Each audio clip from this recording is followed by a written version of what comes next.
After 3 hours ng paglalakad namin, ayan, nag-chairlift kami pababa.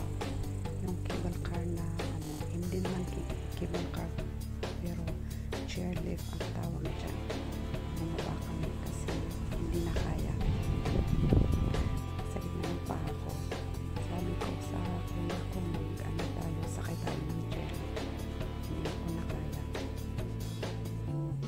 Yung bang pag tinitingnan mo, parang ang lapit-lapit, pero ang layo na. Hindi ko alam kung ilang meter yung taas, pero ang layo niyan. Tapos pag tumingin ka pa sa baba, makakatakot.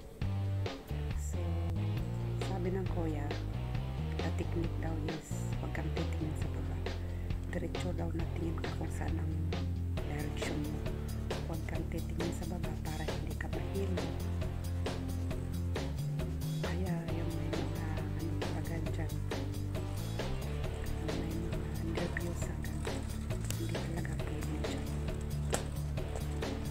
Tapos diba, tingnan nyo yung mga puno, halagang-halaga ng mga forester dito, yung mga forester dito. Kaya ganyan.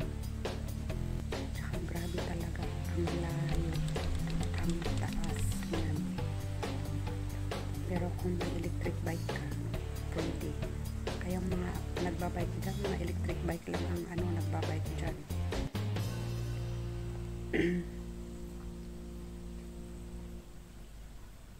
Pero ayun nga, nakakatakot siya na kasi hindi yan cable car. Mas maganda yung cable car kasi sarado yung both sides, lahat na sides sarado. Ay yan, open, kaya chairlift ang tawag dyan.